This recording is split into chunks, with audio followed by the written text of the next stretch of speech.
Segundito. Hola, muy buenas tardes a todos. ¿Qué tal? Bienvenido a un viernes más, acá frío, pero un viernes más de estas hermosas charlas que podemos compartir los viernes.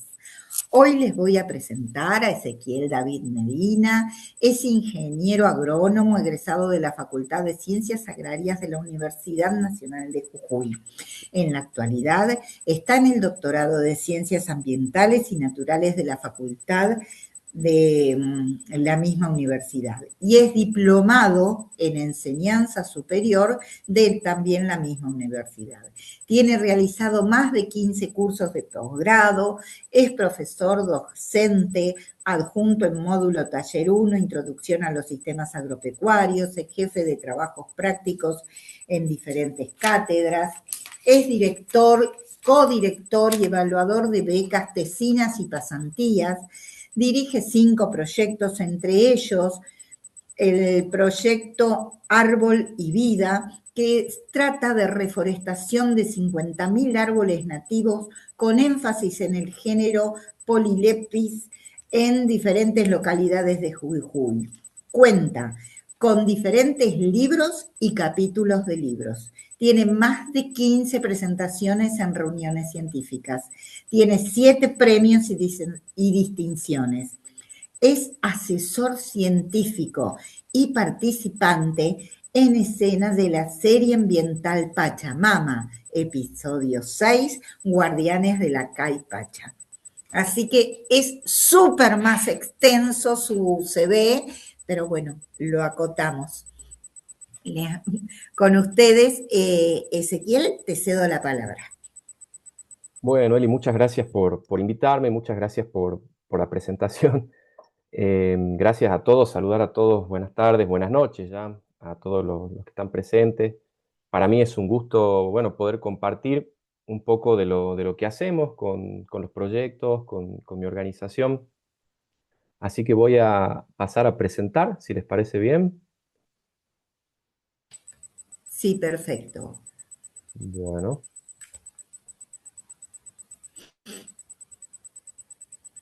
ahí se ve, ¿verdad? Ahí está ingresando. Falta, todavía no se ve. Ahí, perfecto. Muy bien. Muy bien. Bueno, entonces cuando me invitaron para esta jornada, pensé, bueno, en un título por ahí que trate de mostrar lo que hacemos y salió Bosques que vuelven, la experiencia, bueno, de Árbol y Vida en la provincia de Jujuy. Ahí de fondo, lo que tiene de lindo esta presentación, que me gusta, que me colabora el equipo, porque tenemos un equipo bastante grande y nuestro encargado de difusión y comunicación le pedí que me mande las fotos por ahí que pueden representar, ¿no? Un poco el proyecto. De fondo se puede ver un árbol de queñua, género Polylepis, que tiene diferentes nombres, ¿sí? Por ejemplo, en lo que es Jujuy, Salta, Tucumán se lo conoce como queñua, pero en Córdoba le dicen tabaquillo. Así que si hay algún cordobés en la charla, va a saber, digamos, de qué estamos hablando. Así que bueno, cuando nosotros iniciamos, hay algunas preguntas que nos hacíamos, ¿no? Porque allá en el año 2015, recuerdo que cuando entro a trabajar en la cátedra de ecología con el profesor Gustavo Guzmán, me lleva a un bosquecito. Yo era ingeniero agrónomo, imagínense, los agrónomos estamos, digamos, como más formados para todo lo que es principalmente producción de alimentos y toda esa temática, pero con una amplia, digamos, amplio espectro de actividades, ¿no? Entre ellos la actividad también forestal. Y, y ahí, esa es una foto que se ve de fondo, digamos, de este año fue, de una campaña de reforestación, pero ese es uno de los sitios donde trabajamos y me decía el profesor que esos bosques, digamos, no se estaban regenerando. Entonces me empecé a hacer preguntas, ¿podremos recuperar estos bosques que están desapareciendo y se fragmentaron? Por ejemplo, estos bosques de Polilepis, según los expertos, desaparecieron en toda su extensión, digamos, son exclusivos de la cordillera de los Andes, desaparecieron en un 90%, solo queda un 10% de lo que alguna vez fueron. Y ahora son islas, si vemos los Andes, vamos a ver como islas alrededor de o sea, a lo largo de la cordillera. Después también me preguntaba qué significa realmente restaurar un bosque. Y por último, ¿cómo hacemos para que eso perdure? ¿Sí? Para que ese bosque siga. Bueno, entonces, cuando iniciamos ya con algunas acciones en territorio, decimos, bueno, ¿cómo hacemos para plantar más? Porque habíamos hecho una jornada, digamos, en el marco de mi tesis doctoral, habíamos plantado a pulmón, digamos, o sea, con plata nuestra del equipo. Habíamos plantado 2.100 arbolitos con el objetivo de medir supervivencia, de medir crecimiento, de ver cómo actuaban otros factores, por ejemplo, factores ambientales en su regeneración, qué pasa cuando plantamos y hay ganado presente y no hay ganado presente. Entonces dijimos, si pudimos hacer esto, podemos hacer un poco más, pero ¿cómo lo hacemos? Y ahí fue que investigando y con contactos de personas que me colaboraron en Córdoba, que ellos también iniciaron hace mucho tiempo, ¿no? Con toda esta restauración de bosques de Polilepi, ahí está Daniel Reininson y todo su equipo. Eh, Me dijeron, mira, podés conseguir financiación presentándote a fondos, digamos, internacionales y hablando con personas que apoyan estas iniciativas. Entonces así fue que nos enteramos de Acción Andina, que es un movimiento a lo largo de los Andes que trabaja con bosque de polilepis y con comunidades. Ahí, por ejemplo, es un movimiento que lo que busca es salvar los bosques altoandinos para la seguridad hídrica o la seguridad del agua. Entonces nos dijeron, bueno, ustedes cumplen con todos los requisitos de lo que estamos buscando, así que vamos a empezar. Eso fue allá en el año 2020-21, saliendo de la pandemia. Miren qué casualidad. Entonces, bueno, iniciamos y nos empezaron a capacitar, a formar, empezamos a formar el equipo y, y eso es lo que les voy a mostrar a continuación. Un trabajo de aproximadamente casi 5, casi 6 años. Bueno, los bosques de Polilepis o de Queñua en Jujuy están representados por 5 especies, ¿sí? En realidad, estos bosques de queñua que se extienden a lo largo de los Andes son 47 especies. La mayoría está concentrada en Perú y Bolivia.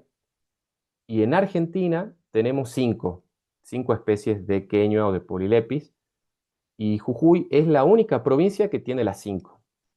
Después, por ejemplo, Córdoba tiene una sola especie, Salta, si no recuerdo mal, tiene 3 o 4 y Tucumán tiene 2. Entonces, Jujuy está situada como una provincia muy diversa y podemos encontrar, por ejemplo, si miran la pantalla a la izquierda, vamos a encontrar Polilepis tomentela, que crece en la puna, ¿sí? La puna de Jujuy. Al lado, la imagen del medio, Polilepis tarapacana, que es el árbol que crece a mayor altitud en el mundo. Y eso es un dato que muy pocos lo saben. Son árboles o arbustos que crecen a más de 5.000 metros, ¿sí? A la derecha ya podemos ver otro ambiente que no es puna. Estamos hablando ya de yunga, un bosque de yunga. Vamos a encontrar a Polilepis hieronimi, que es otra especie. Ahí les estoy mostrando lo que sería Polilepis cristagalli, que eso está en el Alto Calilegua, ¿sí? Y Polilepis australis, que es la más conocida, ¿no? La que está más al sur en su distribución, llega hasta Córdoba, San Luis, por eso Polilepis australis. Eh, no sé si, bueno, algunos de ustedes después cuando hagamos la ronda de preguntas conocerá el árbol o no, pero tiene como muchas capas, por eso es Polilepis, en la corteza como que se van deshojando, ¿sí? Como si fuera, por eso le dicen tabaquillo y por el color naranja, Por ejemplo, en países como Ecuador le dicen coloradito. Bien. Bueno, entonces con esta introducción, nosotros cuando arrancamos empezamos en estos dos sitios muy contrastantes. Jujuy es una de las provincias, si no la más diversa, junto con Misiones. Entonces, ahí van a ver una imagen que parece un semidesierto. Es una estepa herbácea, una estepa arbustiva. Estamos en una jornada de reforestación. Ahí se puede ver que el suelo no está cubierto por vegetación en su totalidad. Hay parte del suelo descubierto. Y van a ver en la otra imagen ya verde, ¿sí? Ese es el bosque de Yunga, que ahí el suelo está cubierto 100% y más, porque después la sombra de los árboles realizan otra cobertura. Entonces nosotros tenemos un ambiente, digamos, Yunga muy húmedo, con gran biodiversidad, con grandes gradientes altitudinales. La Puna, ambientes extremos. Estuve en mayo en la Puna y bueno, llegó a menos 15 grados. Adentro de la camioneta ya se empezaba a congelar un poco. Baja disponibilidad hídrica, son ambientes donde llueven entre 150, 200 y un poquito más de milímetros anuales. Pero en los dos hay un mismo desafío, que es conservar, digamos, lo que queda y recuperar lo que se perdió, ¿sí? ¿Por qué son tan importantes estos bosques andinos? Estos bosques de polilepis y otras especies también, como el aliso del cerro, también trabajamos, y otras especies como el sauco, molulo, pino del cerro, árboles que crecen en la montaña, que crecen a grandes altitudes. Porque ahí están regulando el ciclo del agua y protegiendo las cuencas, ¿sí? El agua que nosotros consumimos en las ciudades se forma allá arriba, viene de allá arriba. Albergan una biodiversidad única. Hay especies que están adaptadas y viven en esos ambientes, y que si estos bosques desaparecen, por la causa que sea, ya sean factores antrópicos o factores ambientales, eh, se van a extinguir, se van a quedar sin hábitat. Además de que conectan comunidades, territorio y cultura, ¿sí? La mayoría de los árboles, de las plantas, están conectadas de alguna manera con todos nosotros. Nosotros dependemos de las plantas, dependemos de los árboles. Las comunidades, por ejemplo, utilizan estos árboles como medicina, lo utilizan también como un recurso, como leña, y es parte de su cultura. También hacen artesanías, entre otras cosas. Después lo que hacen, bueno, la mayoría de los árboles es capturar carbono, ¿sí? Ciclo de carbono, y aportan, digamos, resiliencia frente al cambio climático. Si bien quedaron pequeñas islas en superficie, pero son enormes en importancia, especialmente también por el ciclo del agua. Todas estas fotografías son fotos que tomamos con la organización. Entonces, cuando empezamos, bueno, decíamos, no empezamos plantando, empezamos aprendiendo. Porque si bien uno viene por ahí de la academia y a veces uno piensa que tiene el conocimiento, por así decirlo, cuando llega al campo se da con otra realidad, porque son muchos factores. Y, por ejemplo, ahí van a ver una imagen de un invernadero andino, donde están muchas personas, donde a mí me comentaban y me decían, producir esa especie nunca se hizo, y a esa escala de producir, por ejemplo, 30.000 árboles anuales, es casi imposible. Entonces, bueno, era un desafío. Dijimos, bueno, lo tenemos que lograr. Entonces empezamos con el equipo, con los técnicos, con jóvenes estudiantes, la mayoría, a hacer sus tesinas, a hacer sus prácticas, y le buscamos la vuelta. Entonces empezamos a investigar y nos dimos con que no había artículos científicos ni papers, o como quieran llamarlo, que hable sobre la reproducción, por ejemplo, de Polylepis tomentela a gran escala. Habían algunos trabajos, pero nunca se había llegado a hacerlo a una gran escala. Entonces tuvimos que empezar a hacer práctica, error y práctica, ¿sí? Empezamos, decimos, bueno, vamos a utilizar un sustrato de este tipo, vamos a regar así, le vamos a hacer un tratamiento a la semilla, y así empezaron a surgir diferentes tesis o tesinas, que algunas ya están saliendo y otras saldrán. Y de golpe logramos producir esa cantidad de árboles. Entonces, la restauración necesita ciencia, ¿sí? Restaurar un bosque necesita la academia. La academia tiene que estar en todos lados.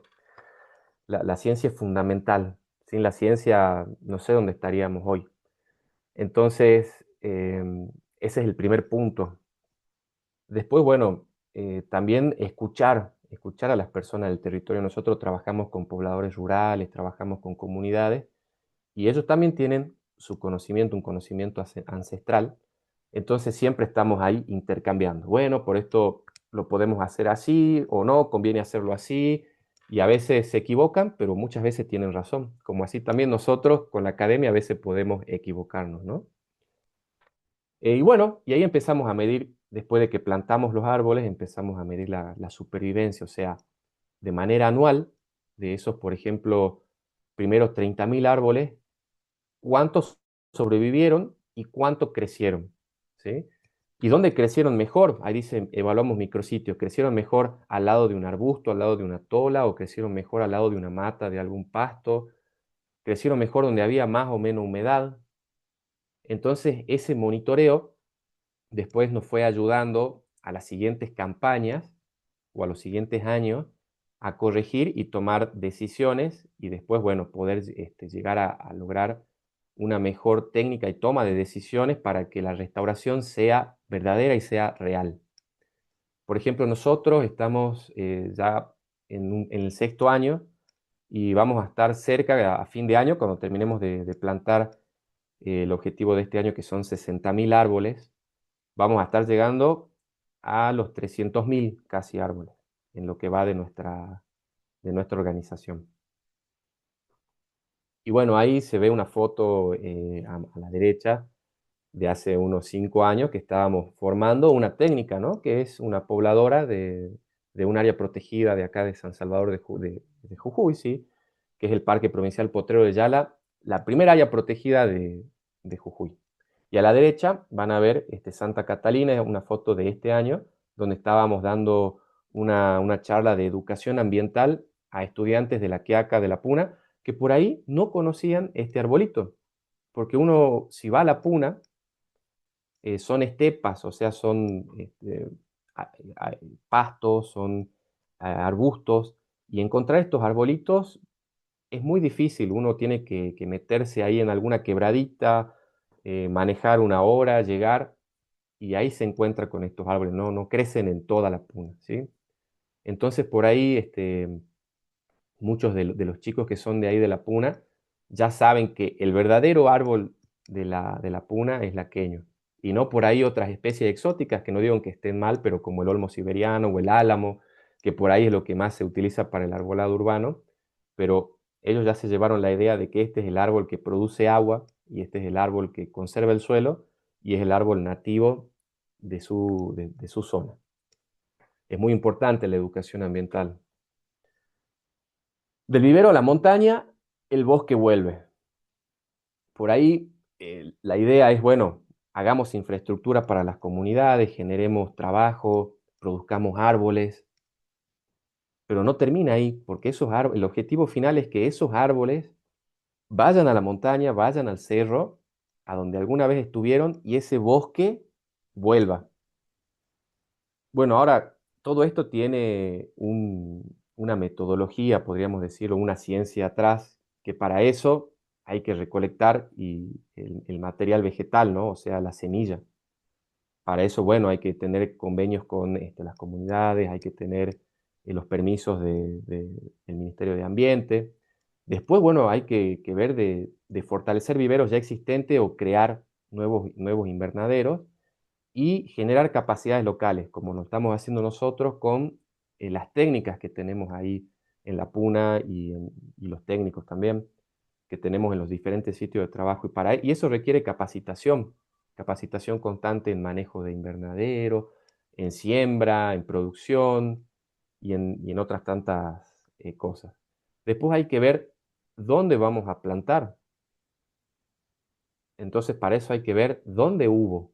Porque si vamos a restaurar es, en palabras sencillas, digamos, o simples, es volver a lograr lo que ya había. Entonces, allá había bosque de Polilepi. ¿Cómo te das cuenta que había? Porque dan las condiciones ecológicas y porque quedan remanentes. Por ahí queda un arbolito que está tratando de sobrevivir, da semilla, y vos te acercás a ese árbol y encontrás arbolitos abajo que están saliendo, pero les cuesta volver a ser un árbol porque por ahí viene una vaca y se come el arbolito, ¿sí? Pasa un burro, lo pisa, se lo come. Entonces, planificar sitios es ver dónde estaban y volver a llevarlos ahí y proteger ese sitio, porque hay que, por un momento, podríamos decir, o por un tiempo, aislar factores, como por ejemplo la ganadería, que no permiten que se regenere, ¿sí? Y eso es una inversión también porque hay que hacer alambrados o cercos perimetrales para evitar el ingreso de animales, además de constantemente estar vigilando y que las comunidades sepan que a esos sitios no pueden llevar sus animales, no porque no se les permita que pasten ahí, sino porque ellos saben de que ahí van a volver a tener un bosque, por lo tanto van a seguir teniendo un suelo sano, van a volver a tener pastura y van a volver a tener lo más importante que es agua. Sin agua, sin suelo, no hay producción que pueda ser posible. Entre ellos, la producción ganadera. Bien, después hay una logística, porque estos invernaderos están a 2, 3 horas de esos sitios de plantación, entonces hay que ver cómo vamos a llevar los árboles. Si es una montaña, los llevamos en caballo, o si tenemos que conseguir camiones, camionetas 4x4. ¿Con quién articulamos? ¿Con empresas? ¿Hay empresas que quieran colaborar? Sí, hay empresas que quieran colaborar. ¿Y hay municipios que les interesa todas estas actividades? Sí, entonces el municipio tiene logística, colabora muy bien, y después plantar en el momento correcto, ¿sí? ¿Cuál es el momento correcto para aquí, para Jujuy? Es cuando empiezan las precipitaciones. ¿Por qué? Porque en el verano hace más calor y llueve más, entonces la planta, al salir de estos invernaderos después de un proceso de rustificación, se adaptan mejor al campo. Y bueno, después hay que proteger, hay que monitorear y si hay que reponer, se repone. Bueno, la restauración es un trabajo colectivo. Nosotros, por ejemplo, nos articulamos con comunidades rurales y indígenas o aborígenes, con escuelas, con voluntarios, con universidad. Yo soy parte de la universidad, con equipos técnicos, tenemos un equipo técnico de primera. Tenemos, bueno, también articulamos con organismos públicos como Ministerio de Ambiente, con municipios, con empresas y organizaciones que nos colaboraron y nos colaboran. Entonces, nadie restaura solo, no es que Árbol y Vida restaura solo, todos restauramos, ¿sí? Es un trabajo colectivo y tiene que ser así. Una experiencia, por ejemplo, es Santa Catalina, que es el departamento más al norte de la República Argentina. Después lo pueden googlear. Entonces, ahí lo que nosotros hacemos es producción de estas especies de queñua en viveros. Hacemos que participen las comunidades, los pobladores, el municipio, las escuelas, los voluntarios, la gente que quiera participar. Reforestamos o restauramos los bosques de Polilepisto Mentela y bueno, generamos capacidad y vínculo con el territorio. Algo muy importante, por ejemplo, que también hacemos desde la organización, es que, bueno, cuando las comunidades colaboran, digamos, de manera voluntaria, no solamente las personas que trabajan, sino que no todos pueden trabajar en el proyecto. Se imaginan tener más de 100 personas trabajando, no hay financiación que alcance, pero al final de cada temporada realizamos lo que son servicios comunitarios.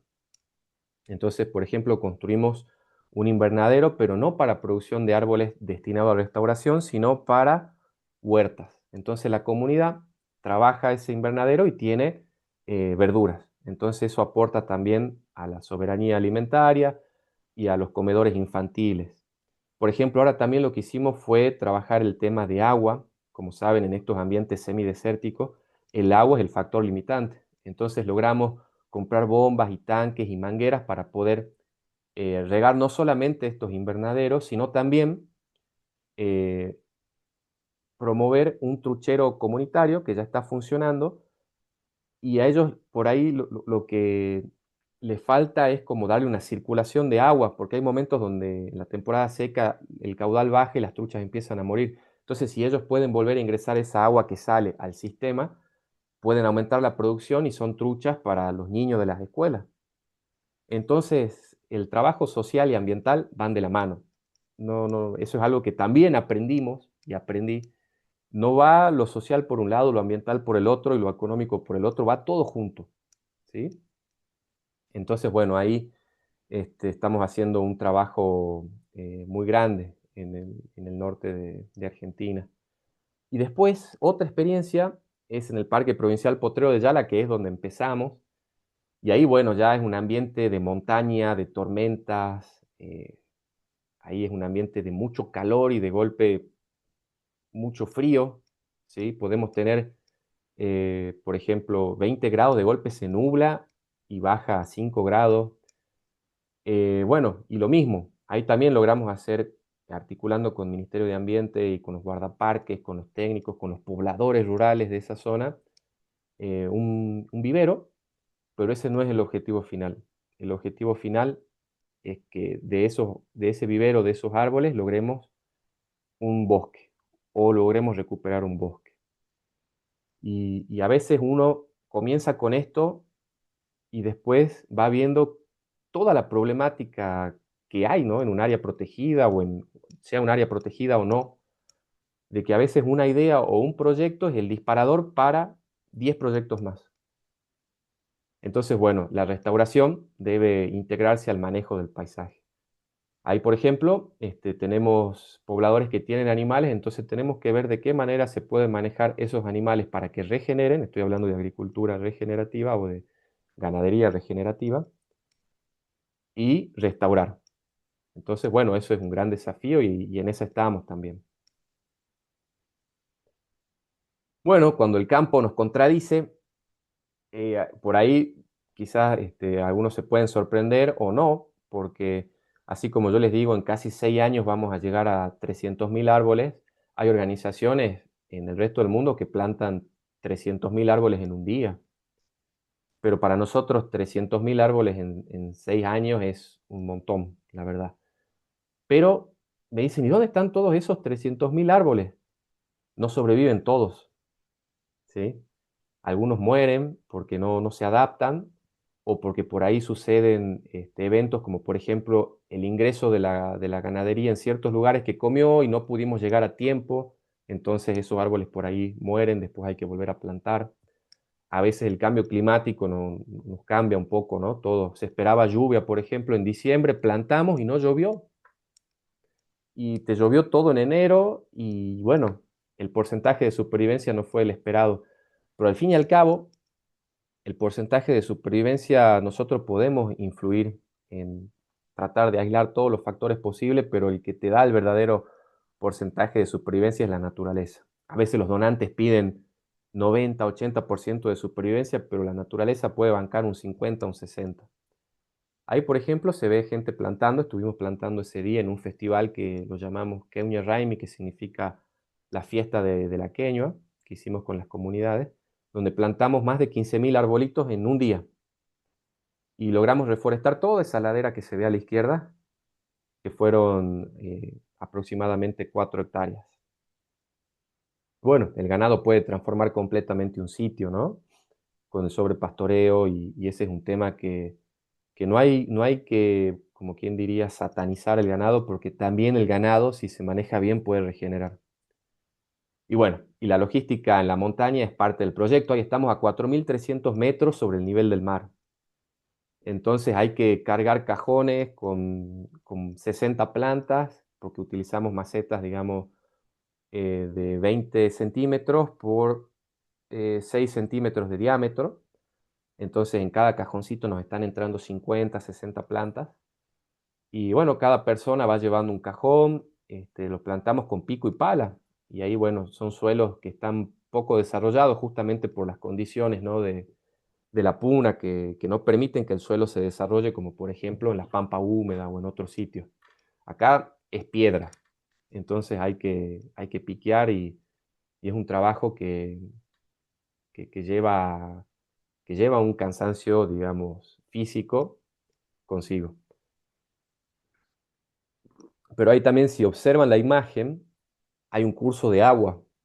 Hay un curso de agua Entonces nosotros estamos restaurando, ahí había bosque, por ahí se observan algunos arbolitos, y las personas nos decían, acá nosotros teníamos bosque, pero bueno, lo fuimos sacando para hacer leña, para hacer fuego, para hacer postes, y los animales no permitieron que se regenere. Bueno, ahora que tenemos, a través de los talleres que nos dieron esta información, sabemos de que si vuelve el bosque ahí, ese arroyito que nos da de tomar a toda la comunidad y que después vierte sus aguas en otro río más grande, ese bosque que se genere de acá a 15, 20 años, nos va a volver a dar más agua y suelo. Yo creo que lo más difícil, digamos, por ahí en estos trabajos es poder llegar a hacer que las personas entiendan esto, ¿sí? Porque son resultados que eh, se dan, se dan no en un año, sino en muchos años. Bueno, ¿qué fue lo que aprendimos? Aprendimos que plantar no es igual que restaurar. Nosotros podemos plantar árboles, pero no estar haciendo una restauración. Podemos estar quizás poniendo árboles que no estaban ahí y después generar un impacto positivo o negativo. Pero ¿qué es restaurar? Tampoco aprendimos también de que no siempre más plantas significa una mejor restauración. A veces plantando un poco menos, pero haciéndolo con plantas de mayor calidad o que tengan recría, podemos tener mayor éxito en la reforestación.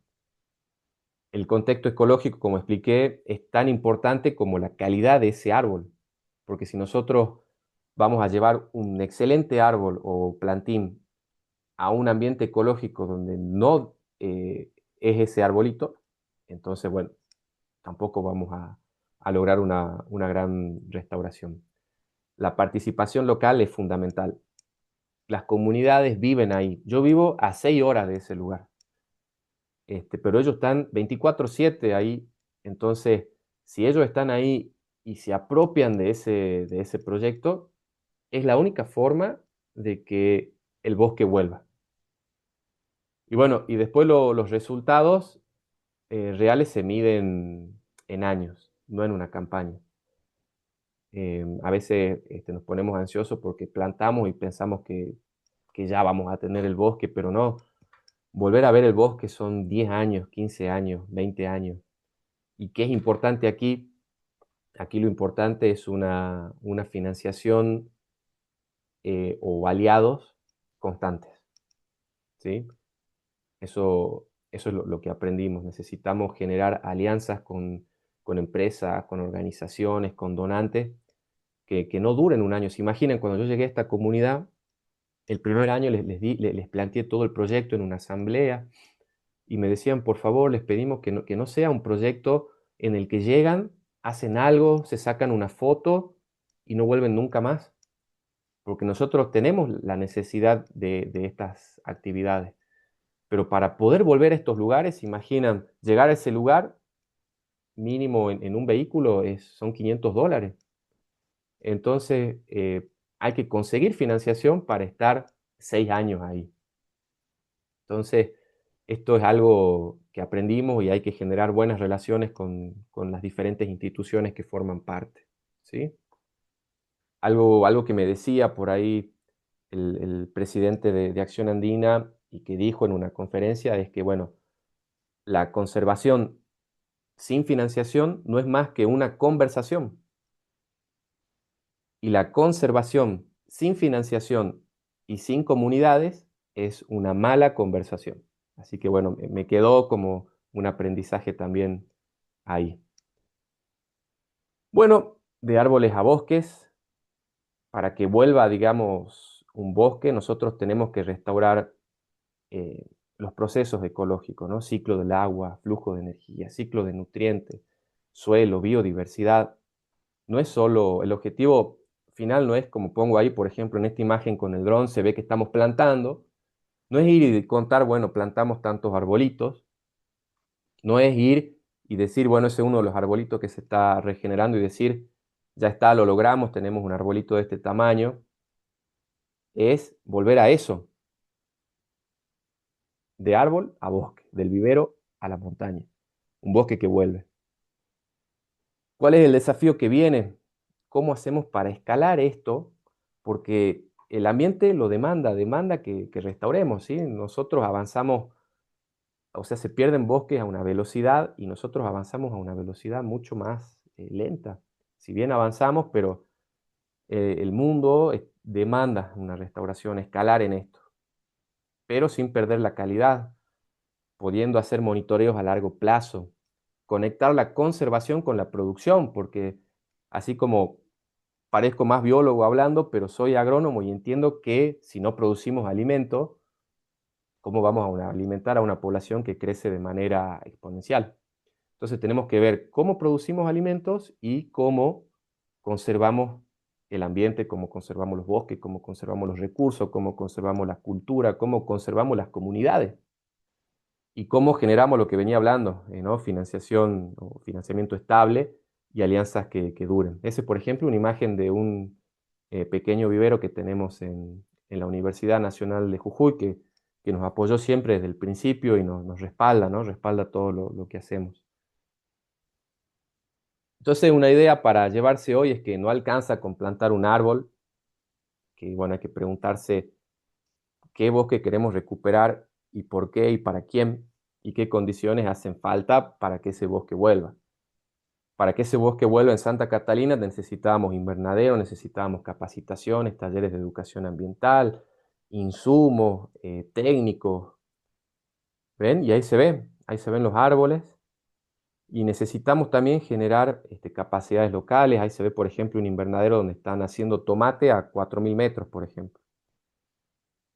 Y bueno, también necesitamos esa infraestructura que permita que estos árboles que están creciendo sigan ahí y no se los coma, por ejemplo, una vaca, una cabra, un burro, un caballo, etcétera, etcétera.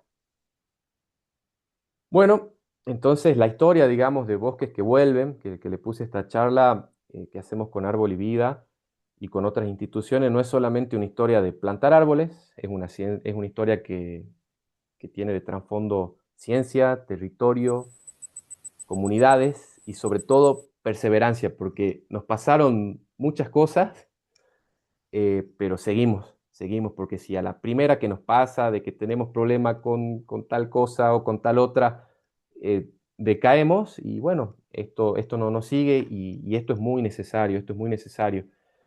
Entonces, bueno, es una invitación también esta charla a imaginar qué queremos dejar para las personas y las personas que vienen, ¿no? Nuestros hijos. Y como reflexión final, bueno, ¿qué bosques quieren ustedes que vuelva? Y acá sí, hacer un llamado a todas, digamos, las organizaciones, empresas, de que por ahí todo lo que podemos hacer como población mundial es porque tenemos un ambiente, producción de alimentos, hasta el deporte, todo. Y necesitamos que ese ambiente sea sano. Entonces, por ejemplo, me pasó de ir a muchos lugares a pedir ayuda, a pedir financiación, a bancos, a empresas, y, y no la conseguimos. En muchas oportunidades sí, y en muchas otras no. Pero por ahí se financia mucho para, no sé, eventos o fiestas que están buenísimas. También a todos nos gusta la fiesta, nos gusta el deporte, pero no nos olvidemos que todo eso pasa porque tenemos un ambiente, porque tenemos agua, porque tenemos bosque, porque tenemos suelo, porque tenemos oxígeno. Entonces, no dejemos el ambiente al último, lo pongamos primero o lo pongamos entre los primeros. Y yo creo que así, bueno, vamos a poder afrontar todas las cosas que vienen ahora, ¿no? Ahora se habla de un super niño y bueno, son señales que nos está dando el ambiente de que tenemos que cambiar. Así que muchas gracias por su atención. Bueno, muchísimas gracias, Ezequiel. La verdad que, pero fascinante el trabajo que realizan. Qué hermosura, ¿no? Y ese involucramiento con las comunidades y ese respetar la historia, las tradiciones, básicamente, y el colaborar con la alimentación de esas comunidades es importantísimo. Me encanta realmente el trabajo. Bueno, pero Eso es lo que yo opino. Acá tenés preguntitas, Ezequiel. Así que ahí Bien. vamos. Ahí está la El foto de la plan, nieve. No, no sé quién pedía foto de la sí, nieve. Ahí está, vi, eso es Jujuy. hermoso. Claudia dice, ¿cómo se sostiene el riego de los arbolitos plantados? Muy buena pregunta. Por ejemplo, en el ambiente de yungas, no es necesaria o no es necesario realizar riego porque llueven aproximadamente 800, entre 800 y 1000 milímetros anuales. Entonces es un ambiente húmedo. Pero sí es necesario, por ejemplo, realizar por ahí actividades de hierve, o sea, donde está el arbolito, ir y hacer algún manejo de herbáceas por ahí que pueden competir hasta que el árbol alcance cierta altura. Ahora, en la puna sí es necesario. Entonces ahí tenemos una técnica encargada del riego que tiene que llegar hasta ese sitio o vive cerca del sitio y bueno, se le compran mangueras o se le compran algunas bombas, entonces pueden bombear agua e ir regando árbol por árbol. Entonces imaginan lo que es regar 30.000 árboles, tiene ayuda de la familia, de la comunidad y bueno, se hace un riego, dos riegos mensuales de cada sitio eh, reforestado. Y eso hizo que hoy podamos estar hablando de porcentajes entre 70 y 80% de supervivencia, lo cual en Puna, ¿no? Es altísimo. Ezequiel, clara pregunta, ¿viste dónde estaban en la ladera que vos presentaste que estaban plantando ahí? ¿Qué especies plantaron? Una sola especie, la única que hay ahí, que es Polylepis tomentela. Ahí Gracias. estaba esa especie, entonces si queremos restaurar, tenemos que volver a llevar la misma especie. Perfecto. Viviana dice, estas especies son de crecimiento lento, ¿no? En general, las nativas son de crecimiento lento, algunas crecen más lento que otras, pero, por ejemplo, antes de que empecemos con estos trabajos, estas investigaciones, yo pensé que crecían mucho más lento y me doy con que hoy, por ejemplo, en Yala, ya hay árboles que plantamos que lograron sobrevivir. Ahí la supervivencia es mucho más baja porque hay mucha más competencia, hay hormigas y a veces una ganadería que no está bien manejada. Pero ya hay árboles que en 4 años yo mido 1,90 m y ya me pasaron. Entonces, para ser, digamos, especies nativas y que se creía que crecían muy lento, estas la verdad que no crecen tan lento. Pero hay, no les mostré algunas imágenes, pero de golpe empezaron a aparecer árboles que nosotros no plantamos. De golpe me dicen, qué lindo que están los alisos que plantaste en tal parcela. No, yo no planté alisos. A ver, vamos a ver, me lo dijo un doctor muy, muy conocido, Lucio Malicia. Y le dije, yo no planté esos alisos, nosotros no plantamos esos alisos. Y nos dimos con que había un aliso que ya tenía aproximadamente, hoy tiene 4 metros, crece mucho más rápido.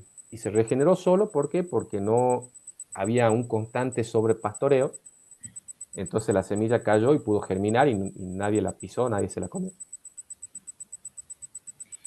Pregunta si se hacen picadas cortafuego en la zona de bosques. No, no, no, no, no la hacemos. Sería, bueno, en Puna no es necesario porque ahí es como que los cortafuegos ya están hechos porque no hay una cobertura total del suelo, entonces por ahí si hay un incendio es muy local,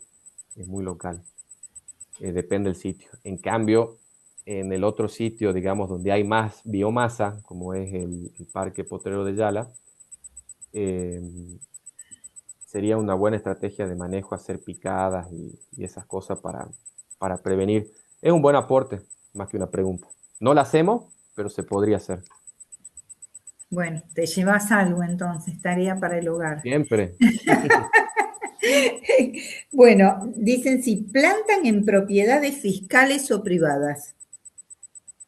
Plantamos donde se puede. Por ejemplo, el parque, bueno, al ser un área protegida, sería fiscal, es parte del Estado, ¿no?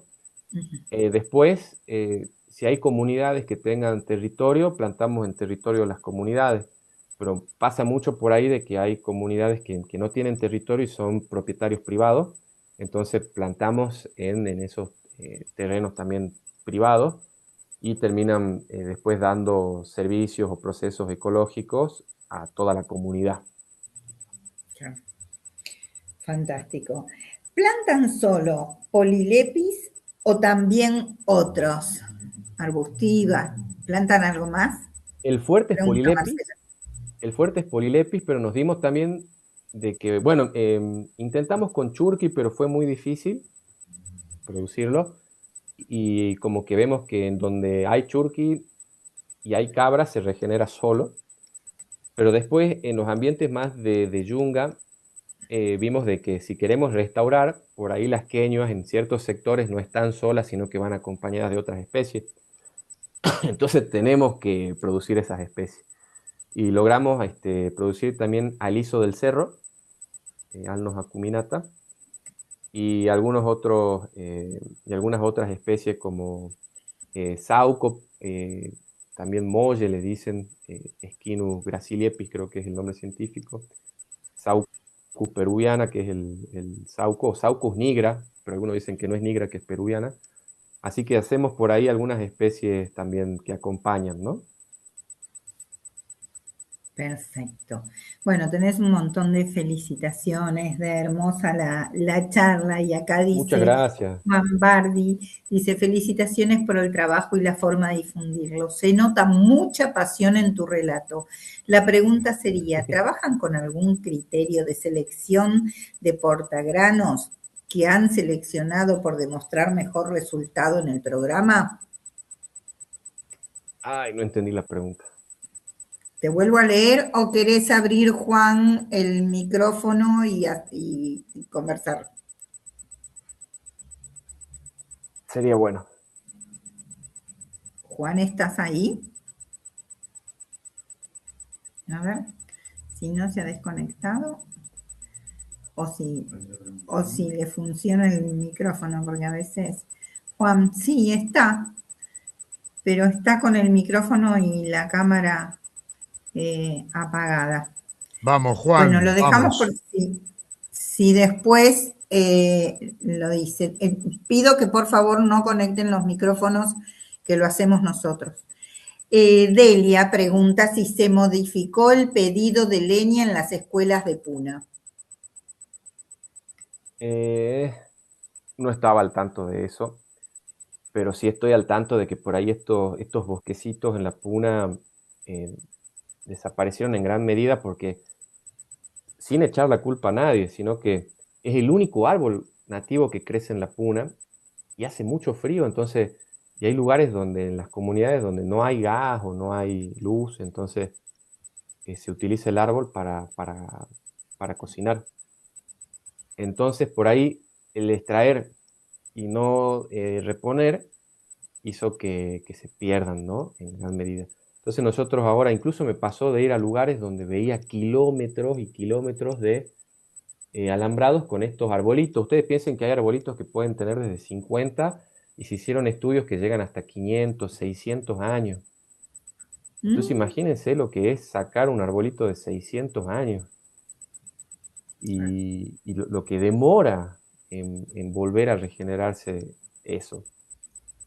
Entonces, cuando uno llega y hace educación ambiental, me pasó de estar en comunidades que me dijeron, no sabíamos nada, pensábamos que era un arbolito más, no sabíamos todo lo que traía añadido, agua, suelo. Nosotros lo Claro, veíamos como leña. Y a veces yo voy y pregunto, ¿qué es la queña para ustedes? Leña.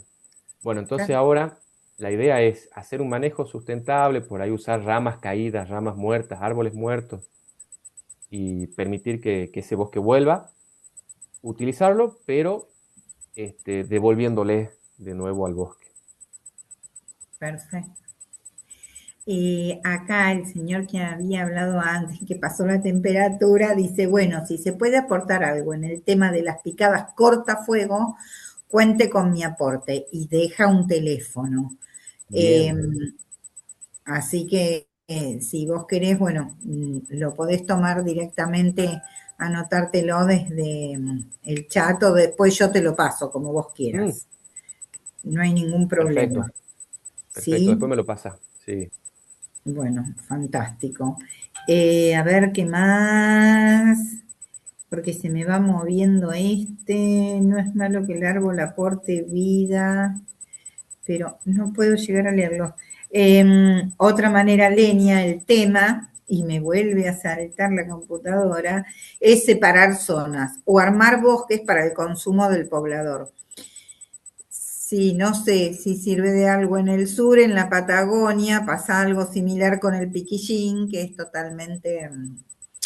y lo que han hecho o están haciendo básicamente hace unos años es tratar de trabajar esa parte con las exóticas, entonces que sean las exóticas las que provean la leña, eh, más que el piquillín, ¿no? Y bueno, y se está haciendo marcación de zonas donde son como intocables en eso. Bien, sí, son Eh, estrategias.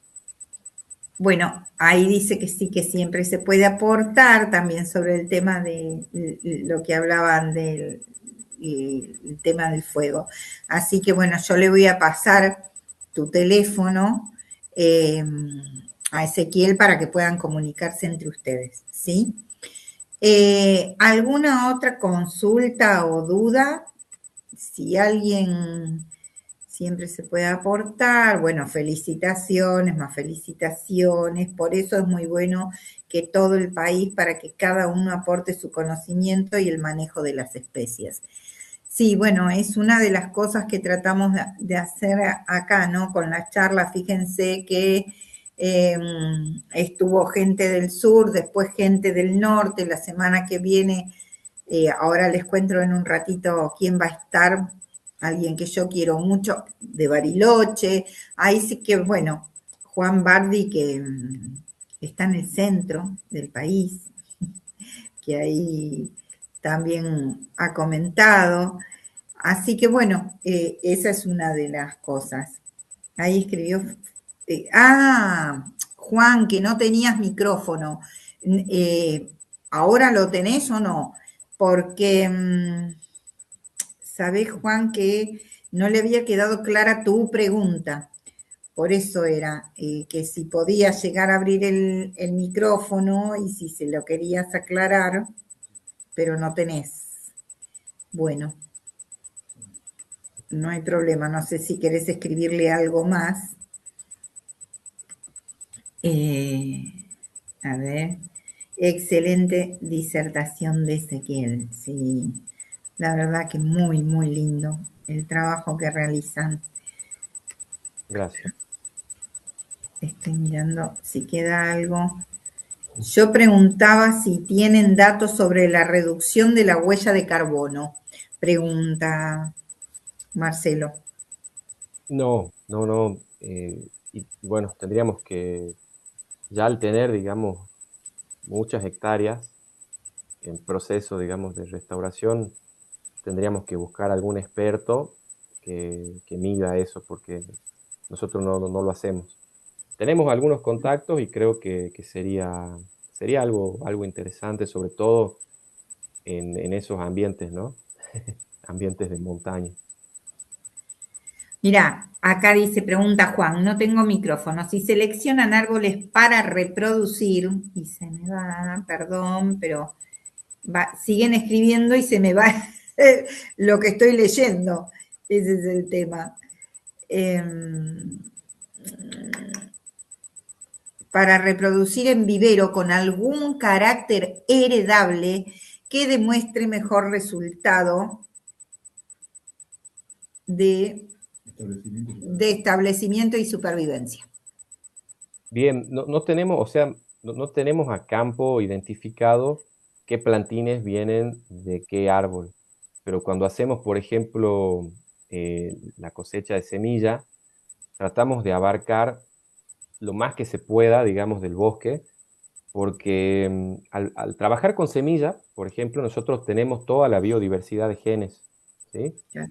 A diferencia de trabajar con estacas o con esquejes, que son clones. Entonces, si nosotros seleccionamos la mayor cantidad posible de árboles semilleros que den semilla, vamos a tener más genes y capaz que en un contexto de cambio climático, alguno de esos arbolitos tiene un gen de resistencia al aumento de temperatura o a la sequía extrema o resistencia a algún patógeno. Entonces, en alguno de esos árboles va a estar esos genes y ante alguna eventualidad ese árbol va a poder sobrevivir. Entonces, sacamos de todo lo que se pueda, de todo lo que se pueda, no hacemos por ahí como una selección de por árbol más alto o por árbol, no sé, con más fuste. Sacamos de Mm, todo lo que se pueda. fantástico. Es un Marcela criterio, Sánchez, ¿no? Es un criterio. sí, por supuesto. Marcela Sánchez dice, hay un grupo de la Universidad Nacional de La Plata que está estudiando cuánto carbono fijan los bosques. Ah, puede ser, sí, porque si no me equivoco, es Cellini. Cellini y él es doctor y su tesista, que ahora es doctora, Victoria, si no me equivoco, hicieron un trabajo inmenso también con Polylepis tarapacana, que les conté que es el árbol que crece a mayor altitud en el mundo, y Ujú. creo que sí están midiendo eso ahora. Así que vamos a tener datos ahí de otra especie, pero muy parecida. Bien, perfecto. A ver, creo, nadie mejor perdón, me parece buen criterio, dice José, contar con la mayor diversidad de genética posible. Bien. Y un minutito,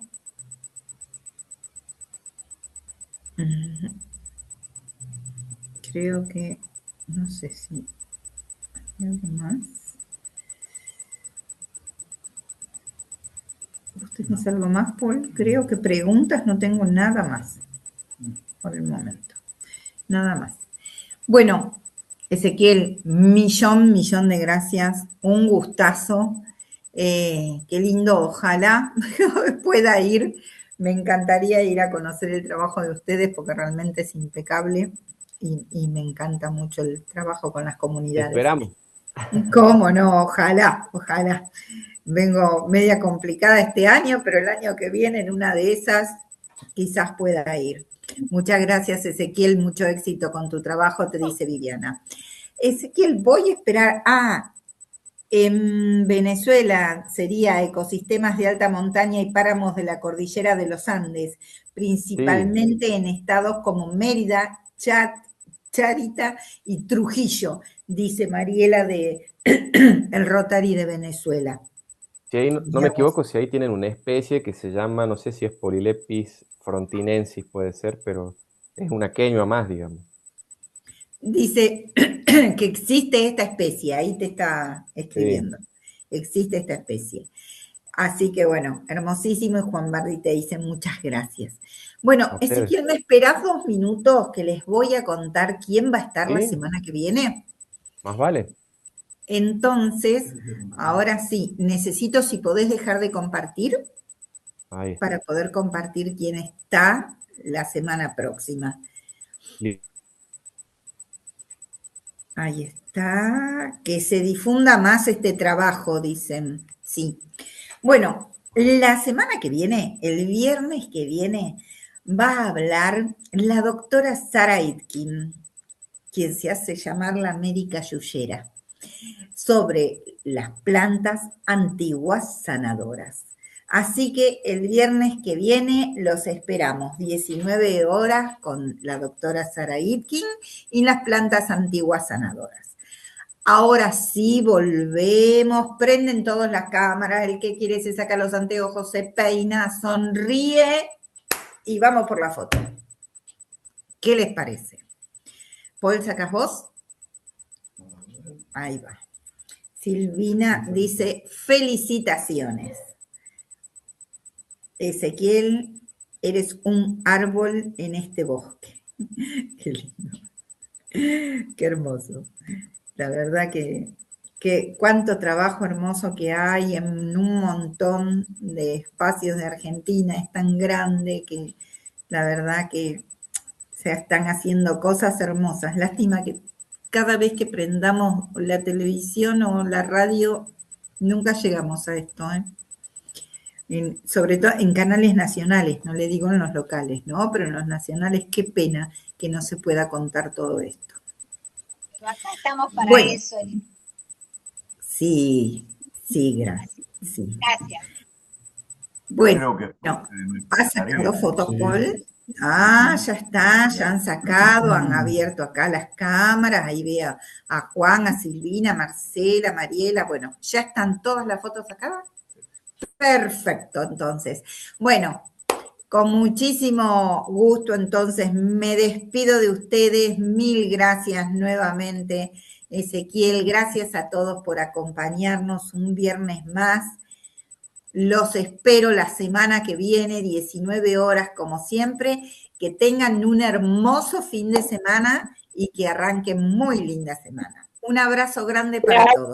Gracias. Un abrazo. Pero muy buena jornada. Chao para Muy todos. buen fin de semana y que Muy todo sea bien. para bien. Y abrigarse por acá. Chau, chau. Sí, por Gracias. favor. Chao, gente. Un abrazo grande. Hasta Chau. luego.